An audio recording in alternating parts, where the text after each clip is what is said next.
Selamat pagi, kawan MI. Kami bersama Good News from Indonesia saat ini berada di Trenggalek, sebuah kabupaten di Jawa Timur yang lokasinya sekitar 180 km dari Surabaya. Kesini mungkin butuh waktu sekitar 5 jam dari Surabaya, jadi mungkin tidak semua kawan MI dan sahabat GNFI pernah kesini. Dan spesial pagi hari ini, kami bersama dengan Muhammad Nur Arifin, Wakil Bupati Trenggalek yang baru dilantik kemarin tanggal 17 Februari 2016. Beliau spesial karena pada waktu dilantik usianya 25 tahun. Kita bisa bayangkan 25 tahun itu biasanya mahasiswa semester akhir, tapi ini adalah Wakil Bupati, dan beliau didapat rekor muri juga sebagai Wakil Bupati termuda. Nah, pagi ini kita punya kesempatan khusus untuk berbincang-bincang dengan beliau dan bagaimana perjalanan beliau sampai bisa menjadi Wakil Bupati termuda di Indonesia. Apakah hanya karena sekedar mudanya atau memang ada sesuatu yang memang menarik atau mungkin berbobot untuk dipilih oleh masyarakat. Baik, saya harus panggil apa? Gus Ipin, Mas Ipin? Mas aja. Iya, Mas Arifin. Mas Arifin, mungkin di Trenggalek Anda sudah banyak dikenal sama orang, tapi masyarakat Indonesia kemarin tersentak begitu melihat ada Wakil Bupati termuda. Dan beberapa mungkin melihat, ini gara-gara mudanya aja, ini gara-gara tampannya saja, ini mungkin gara-gara misalnya orang tua dan sebagainya. Boleh nggak menceritakan, sebenarnya memperkenalkan, walaupun udah dikenal ya sama masyarakat gara-gara heboh kemarin Wakil Bupati termuda, siapa sih sebenarnya Nur Muhammad Arifin ini? Jadi sebenarnya saya memang asli Trenggalek, tapi saya lahir di Surabaya sebenarnya. Jadi lebih banyak waktu sebenarnya saya di Surabaya, sekolah sampai besar di Surabaya. Kalau dibilang orang nggak tahu saya, mungkin di Trenggalek pun sebenarnya juga relatif nggak tahu saya ketika saya pulang di sini tahun 2012. Cuman saya memang ketika pulang ke Trenggalek saya berusaha dekat sama teman-teman muda. Kita bikin banyak kegiatan dan segala macam, sampai pada akhirnya mungkin itu di mata masyarakat dilihat positif. Tapi yang bikin lebih populer lagi sebenarnya karena seorang Emil Dardak mau menggandeng saya, ya siapa yang nggak kenal beliau, siapa yang nggak kenal Arumi Bahsin gitu. Jadi sedikit banyak mendongkrak, tetapi pada akhirnya kan masyarakat yang menilai bahwa sekedar populer itu bukan penentu, tapi populer juga sebuah kapital awal untuk duduk di jabatan politis gitu. Kalau orang tua saya meninggal saat saya 17 tahun, jadi dan praktis beliau belum ada koneksi politik yang itu katakanlah beliau pejabat atau apa enggak, sama sekali enggak. Jadi benar-benar dunia politik ini mungkin dunia yang baru di keluarga kami. Kebetulan saya juga anak pertama, jadi ya memang ini sebuah petualangan, sebuah ujian yang harus saya lalui di usia saya 25 tahun. 25 tahun. Dan kami baca bahwa profil dari ayahnya Mas Arifin ini tahun 88 pergi ke Surabaya, dan awalnya itu bukan siapa-siapa, bahkan tukang becak. Terus Mas Arifin lahir tahun 90. Bisa diceritakan nggak bagaimana waktu itu kehidupan dan kok tiba-tiba menjadi pengusaha besar Bapak? Kan ini perjalanan kan? Iya. Jadi sampai jalan boleh? Ya, jadi sebenarnya memang di Trenggalek ini kan masalah utama dari dulu kan ekonomi ya. Kita ini kan jauh dari pusat kota besar seperti Surabaya. Jadi mau nggak mau kalau orang itu mau berkembang, memang harus berani menjadi harus berani menjadi imigran urbanisasi ke kota-kota besar untuk mencari manfaat secara ekonomis. Dan ketika itu Bapak juga sedang kuliah waktu becak itu. Kuliah apa? Kuliah beliau pendidikan kewarganegaraan kalau nggak salah di salah satu universitas swasta. Jadi itu pertimbangannya. Dan setelah menikah sama ibu kan Bapak juga malu lah kalau cuma di Trenggalek nggak punya kerja, orang tua semua juga nggak seberapa kaya, artinya yang nggak punya sawah yang bisa diandelin atau warisan yang bisa dibuat modal gitu. Jadi Bapak malu gitu loh, udah nikah tapi belum bisa nafkahin. Akhirnya ya mau nggak mau kita harus keluar ke kota. Akhirnya beliau becak. Sampai akhirnya memang beliau orang yang aku pikir hero saya, the real hero saya ya almarhum bapak saya, karena beliau berhasil dari titik yang paling nadir, bahkan mungkin bukan nol gitu, tapi minus mungkin bahkan. Beliau bisa menunjukkan bahwa beliau cukup sekolah. Ibu saya waktu dinikahin itu SMA, sampai akhirnya juga bisa cukup sekolahnya, terus punya anak 3, semuanya juga cukup begitu, dan alhamdulillah rezekinya juga tinggalannya sampai sekarang itu masih ada manfaat gitu, sampai beliau bisa bikin lembaga pendidikan, yayasan-yayasan sosial, pondok pesantren yatim piatu di Palembang.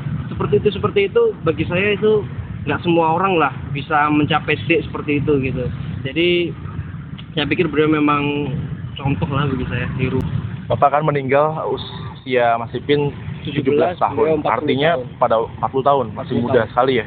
Pada waktu itu artinya Mas Ipin waktu SMA kalau nggak salah ya.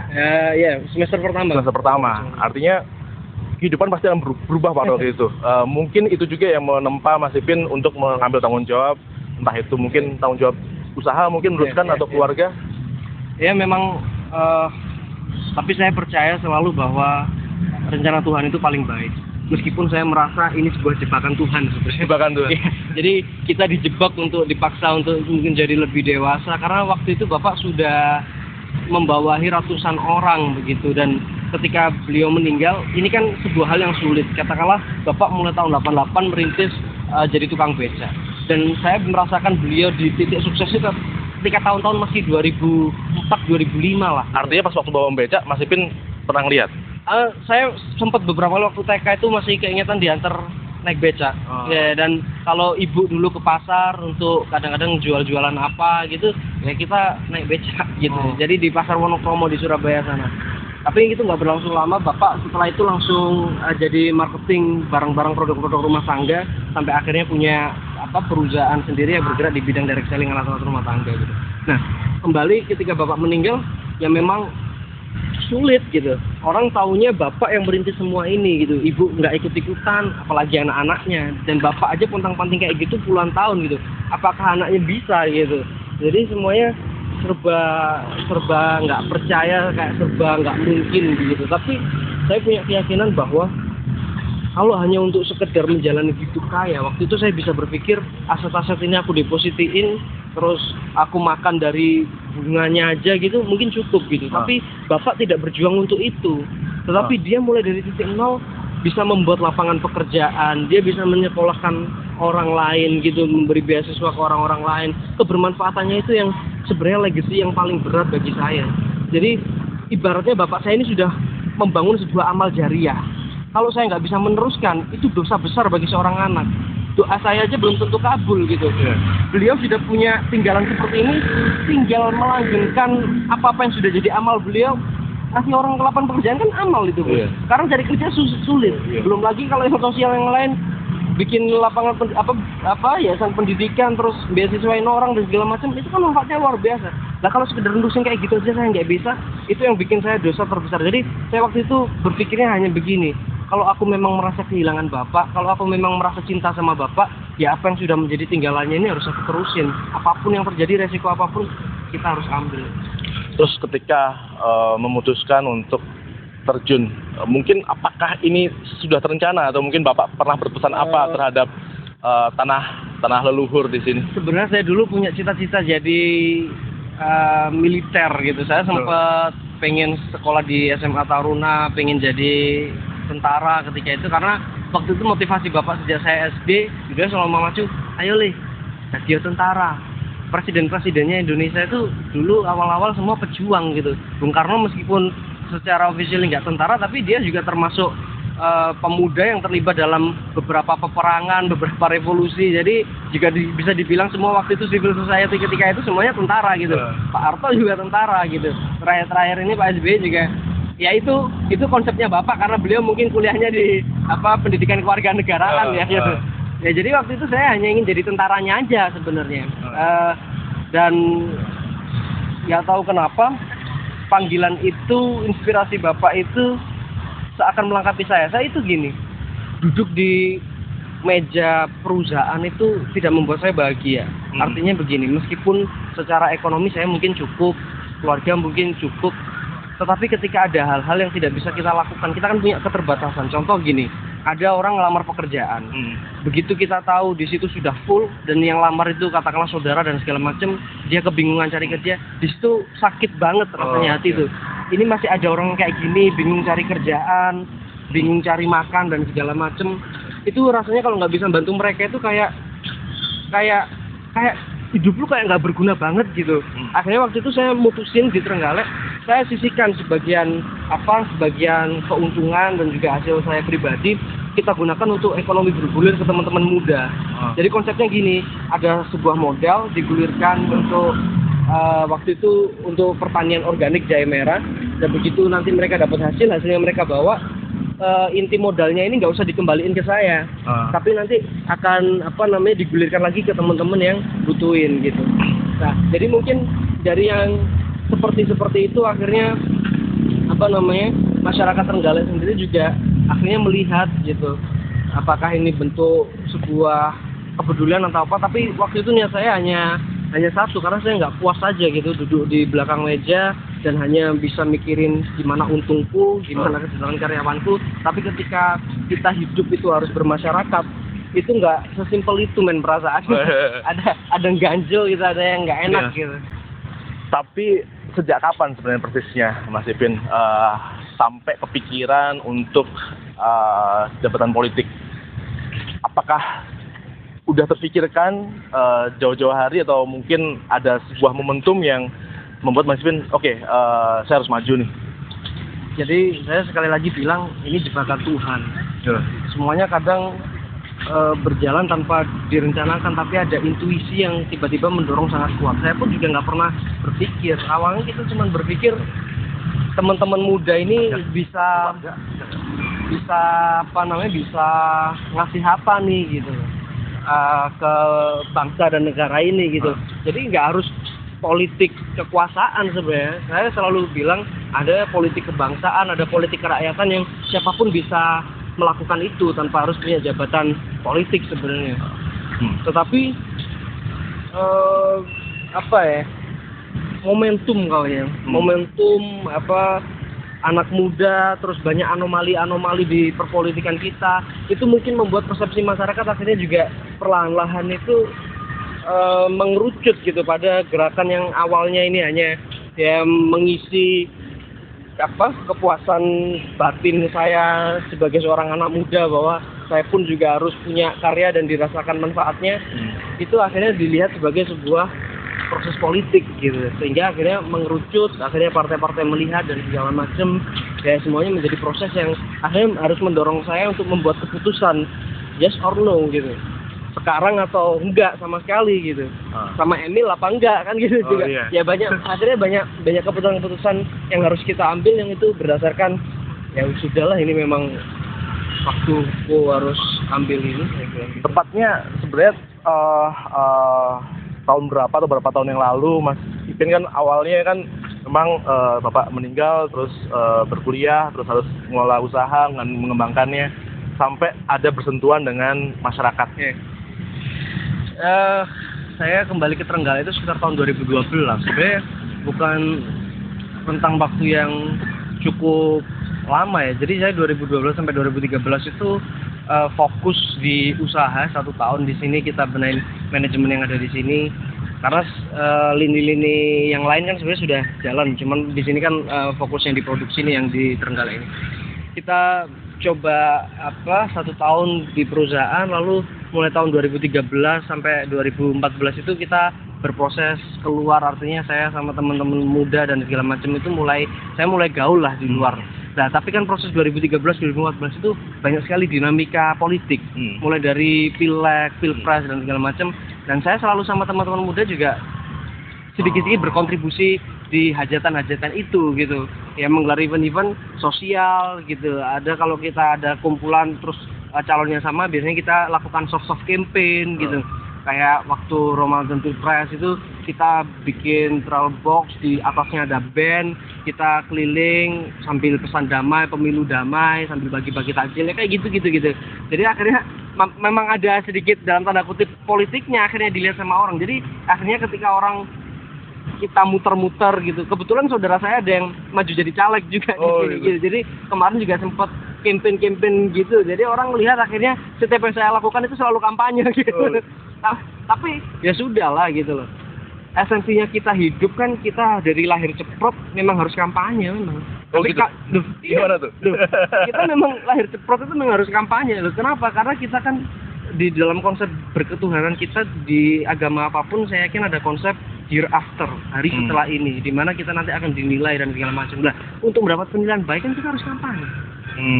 Jadi selama hidup ini ya kita kampanye, tapi kampanye mungkin ke siapa? Ke selama manusia atau pura-pura ke manusia atau pura-pura ke Tuhan atau benar-benar ke Tuhan. Nah, itu pilihan kita. Jadi akhirnya saya merasakan ya sudahlah gitu. Ya ini memang fitrahnya manusia itu memang harus dari hidup memang harus kampanye gitu. Berkampanye baik atau buruk itu aja di mana. Berarti kampanye sukses dong karena Mas Ipin dan Mas Emil dipilih sama 70 berapa persen? 76% penduduk. Padahal kalau kita lihat bahwa sebagian besar yang tinggal di Trenggalek adalah orang-orang tua ya. Artinya anak-anak mudanya, pemudanya banyak merantau karena kuliah dan sebagainya. Anomali semacam apa ini? Biasanya kan pemimpin muda dipilih oleh pemilih muda. Apa sebenarnya yang membuat Mas Ipin dicintai oleh sebagian besar masyarakat Trenggalek? Ya mungkin sedikit, saya nggak bilang kita sukses atau enggak ya. Ini semua kan yang sukses masyarakat sebenarnya. Artinya kalau kami kampanye sebagus apapun kan belum membuktikan apa-apa bagi masyarakat ini. Cuman bagi saya begini, pasti orang-orang yang tua itu merasakan bahwa aku dulu juga pernah muda. Jika suatu saat aku bisa kembali gitu ya ke masa mudaku, aku mungkin juga pengen kayak Mas Emil sama Mas Arifin ini bisa berbuat lebih untuk negara punya kesempatan. Tapi Mas Ipin masih muda loh, 25 tahun gitu. Iya, enggak, maksudnya orang-orang tua itu pasti punya pikiran bahwa kalau aku bisa kembali ke waktu ketika aku muda dan ada di posisi mereka, betapa bahagianya aku sebagai pemuda bisa mengisi hari-hariku, sudah punya kesempatan untuk bisa melakukan proses pengabdian gitu. Jadi mungkin beliau-beliau Mas Ipin ini ada satu warga nih, kita langsung cabut aja tadi. Pak, ini Pak Pak. Oh, Pak Dinten Mulyadi. Pak Mulyadi. Ini Mas Ipin ini kan masih 25 tahun nih. Gimana rasanya punya wakil? Dulu milih apa? Rahasia katanya, tapi nggak tahu Pak. Gimana? Pilih Mas Ipin. Ya udah, kenapa nih? Kan masih muda, pengalaman mungkin ya kalau dibandingkan yang lain-lain gimana tuh? Kenapa? Pertama kenapa? Terus gimana rasanya memiliki wakil bupati atau bupati yang muda-muda seperti ini? Kita jujur saja, kita ya tahu persis lah kakek daripada Pak Emil itu yang pertama. Yang kedua kita sangat menaruh harapan yang besar kepada beliau-beliaunya ini demi Trenggalek itu dapat ya berkembang sekaligus maju gitu. Oh. Iya. Gitu. Yakin dengan anak-anak muda, kamu harusnya berpengalaman yang banyak dan lain-lain Pak. Sangat yakin. Bapak usia berapa sekarang Pak? 54. 54. Iya. Masih sehat. Alhamdulillah. Diberi fasilitas oleh pemerintah, ya ini kita manfaatkanlah gitu aja. Oh. Harapannya apa nih Pak ke Mas Ipin? Pesan kalau misalnya harus sebagai bapak lah ya, warga sekali bapak terhadap pemimpinnya. Yaitu tadi kita yang jelas harapan kami itu Trenggalek dapat lebih maju lagi itu dengan kondisi alam yang seperti ini ya.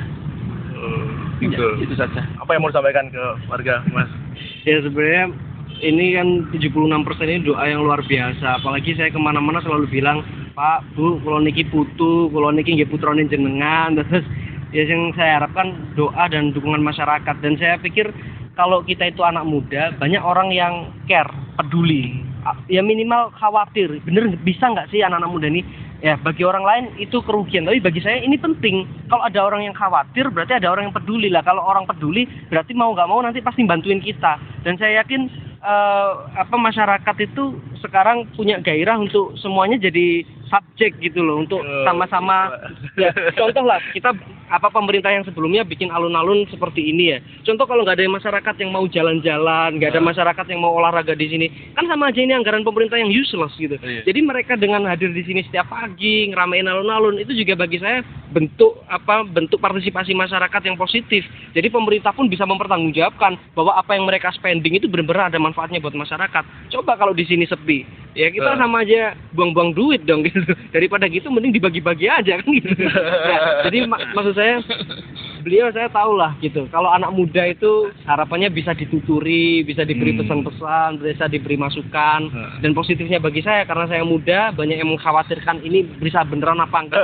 Tidak tahu ya. Iya, akhirnya banyak yang peduli dan saya sendiri juga selalu memaksa pada diri saya harus punya semangat belajar. Jadi pemerintah itu bukan sesuatu yang selalu benar, sesuatu yang selalu harus dituruti atau sesuatu yang selalu bisa melakukan apapun sendiri. Tetapi karena ada masyarakat, masukan masyarakat dan itu modal bagi saya karena saya muda, saya punya kewajiban untuk selalu tawaduk kepada yang tua. Akhirnya saya ingin terus mengincrease apa sih masukan-masukan mereka, apa sih yang bisa saya pelajari dari mereka, apa sih yang beliau mau ini. Jadi itu sebenarnya prinsip saya dan lain. Bangga dapat kayak gini. Bangga sekali.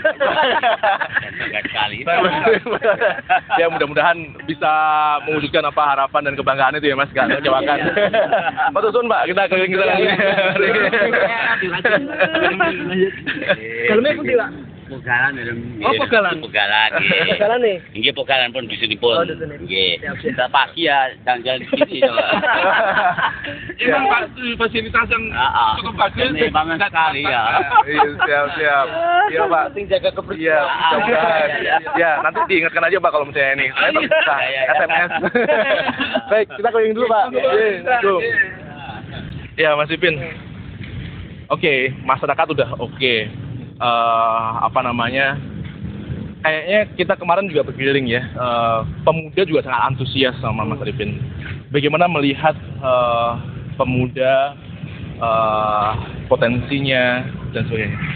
Jadi memang masa muda itu kan masa-masa kita cari jati diri. Artinya dalam proses pencarian jati diri itu kita selalu melakukan aktualisasi. Ya sama kayak teman-teman GNFI lah. Kita jadi pemuda bermanfaat apa sih? Ya kita sebarkan aja berita baik tentang Indonesia gitu. Ya, untuk mengimbangi katakanlah berita-berita buruk yang malah mendowngrade mental kita sendiri. Kan itu juga teman-teman muda lah. Di Trenggalek pun ada fenomena seperti itu. Ngeliat saya dan Pak Emil mungkin mereka mikir kok ada ya anak muda bisa seperti itu gitu. Akhirnya sekarang di kalangan teman-teman muda itu banyak muncul dalam tanda kutip pemuda-pemuda yang genit. Tapi genit yang positif, artinya mereka melakukan sesuatu, di-share di media sosial, lalu sedikitnya mention, meskipun saya nggak balas atau Pak Emil mungkin mereply atau saya sekedar repost dan segala macam, tapi mereka tahu gitu bahwa sebenarnya yang ada di pemerintahan ini juga ngelihat apa yang mereka lakukan. Nah, dan ini saya pikir sebuah energi yang positif asalkan kita bisa kita arahkan untuk tujuan bersama. Makanya kemarin teman-teman GNFI kan kita ajak untuk ketemu beberapa teman-teman komunitas peduli, komunitas pemuda Trenggalek, ya biar mereka juga ada inspirasi juga dari teman-teman GNFI. Tapi pada intinya sebenarnya mereka itu sudah punya energi, sudah merasa punya tempat untuk aktualisasi diri bahwa di Trenggalek mereka pasti protesnya secara kasarnya begini, masa sih kalau bupati wakil bupatinya muda, anak-anak muda berekspresi dibatas-batasin kan gitu. Kayak yang penting kan nggak terlalu berlebihan atau tidak melanggar norma atau apapun aja kan kita bisa arahkan mereka sebenarnya untuk mencapai kemajuan kita. Contoh gini, Pak Emil bercerita kepada saya pada satu event ternyata ada teman-teman yang punya kampung robot gitu di Trenggalek. Nah tapi kan orang kalau mikir hello, ini di Trenggalek lu bikin robot buat apaan kan gitu. Tapi teman-teman muda kan bisa kita arahin. Kenapa nggak bikin robot untuk pertanian ya? Maksudnya bikin untuk nyabit padinya yang biar otomatis, ya, bikin traktor atau bikin apa. Nah, yang kayak gitu kita arahkan ke arah yang seperti itu gitu. Dan di sini kan banyak juga anak-anak SMK ya, sekolah-sekolah SMK ya. Kita dorong untuk yang agenda-agenda seperti itu, saya pikir itu lebih lebih masuk akal dan ya itu intinya bagaimana kita harus memanfaatkan energi anak muda itu ke arah sana. Mas Ipin, tadi oke, bisnis sukses lah insya Allah ya, masyarakat pemuda juga terlibat. pertama politik itu kan licik kadang-kadang. Saya nggak kebayang bagaimana mengatasinya. Yang kedua birokrasi itu terkenal dengan, kalau bisnis kan apapun result oriented. Kalau birokrasi kan yang penting prosesnya dilalui walaupun nggak nyampe tujuan nggak apa-apa. Untuk menangani yang pertama, kemudian yang kedua gimana? Jadi kita harus mendudukkan kembali ya, ideologi itu sekali lagi penting ya, filosofi Grundslag lah bahasanya itu, dasar filosofi itu tetap harus penting, bahwa kita harus menyadari bahwa kita ini tetap makhluk berketuhanan. Setiap orang yang berketuhanan itu pasti hatinya hidup lah. Kita bilang itu aja lah cukup. Lah untuk perpolitikan gitu ya, intinya sebenarnya politik ini kan kita bangun kan untuk memperkokoh bangsa dan negara ini gitu. Jadi itu yang selalu saya obrolkan ke beliau-beliau, dan kami pun selalu bertemu beliau-beliau itu meminta masukannya bagaimana ini Trenggalek, bagaimana ini Jawa Timur, bagaimana ini Indonesia, apa yang bisa kita lakukan, sehingga tidak ada ruang untuk mengobrol hal lain yang kontraproduktif dengan pembangunan gitu. Jadi itu enaknya kita sebagai anak muda karena kita pengen belajar, sehingga yang menjadi mentor kita itu pun juga malu kalau mau ngajarin jelek gitu. Iya. Jadi artinya itu saja yang bisa saya bangun lah di dalam perpolitikan ini. Saya nggak mau bilang politik kita seperti apa, masyarakat biar menilai lah, dan opini saya pribadi itu nggak penting. Tapi kalau khusus masalah birokrasi, kita off the record aja lah.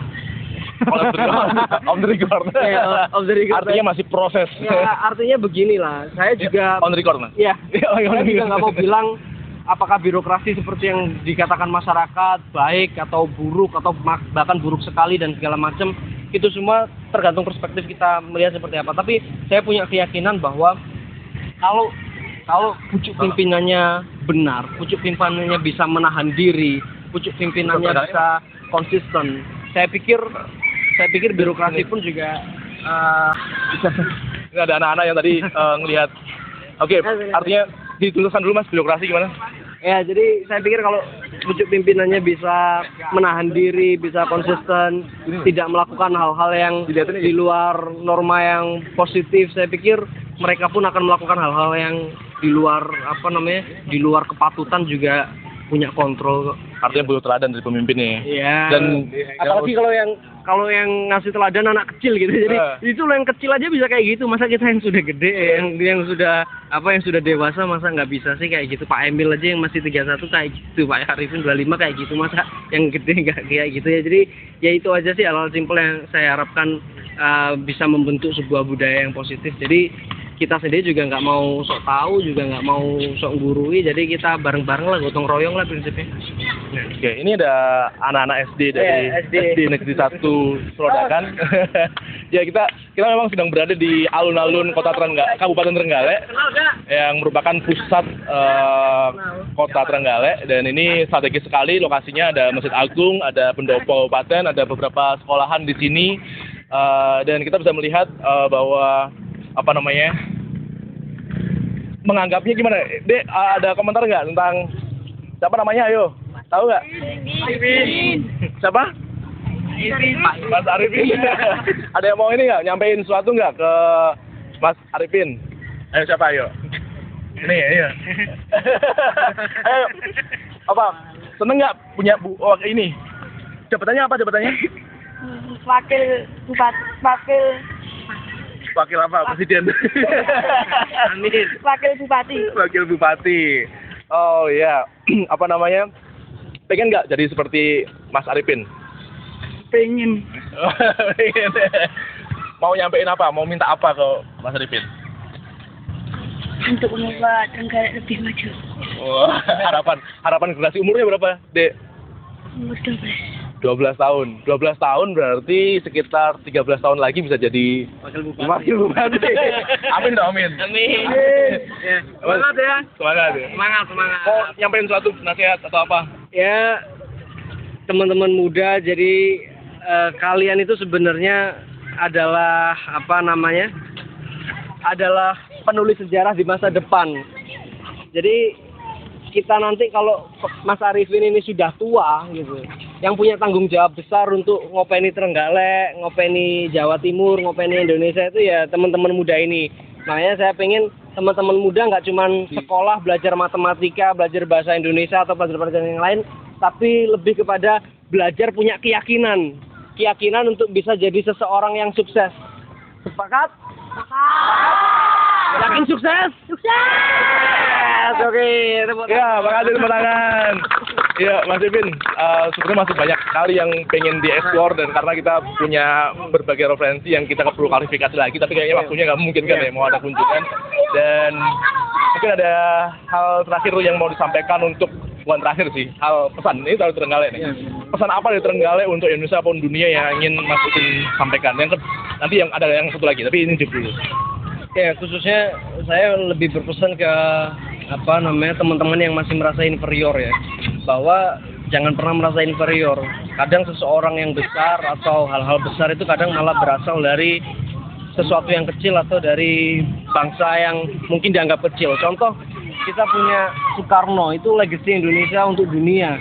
Dan makanya kamu di daerah-daerah lain pun yang terpencil dimanapun, saya sendiri pun meskipun berada di Trenggalek, saya merasa dari Trenggalek ini akan ada sesuatu hal yang besar dan saya meyakini itu. Jadi jangan pernah kerdil dengan kondisi kita sekarang, bahwa percayalah bahwa nggak ada yang nggak mungkin di dunia ini, men, gitu. Jadi yang penting kamu, jadi kamu tetap aja berusaha gitu, karena kita nggak tahu di usaha yang keberapa kita bakal mencapai sesuatu itu. Dan yang penting tetap jaga hati kita tetap bersih, karena apapun yang kita usahakan pasti nanti benar.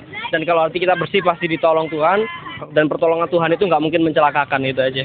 Oke, kayaknya udah terjawab semua di pertanyaan yang pertama ini. Mas Ipin, terima kasih banyak kesempatannya. Thank you. Mudah-mudahan ini bukan hanya Retorika di pagi hari. Tapi kita dapat inspirasi banyak hari ini dan masyarakat Trenggalek yang sangat hangat, dan kita kemarin berkeliling Trenggalek seharian dan mendapat. Dan gilanya good news, semuanya serba ditembak. Iya, namanya juga netizen dan kita memang bergerak di bidang online digital. Mudah-mudahan menginspirasi kawan MI dan sahabat Good News from Indonesia. Sampai jumpa di wawancara-wawancara kita selanjutnya. Dadah. Dan inilah Trenggalek, mudah-mudahan menginspirasi untuk Indonesia. Selamat pagi.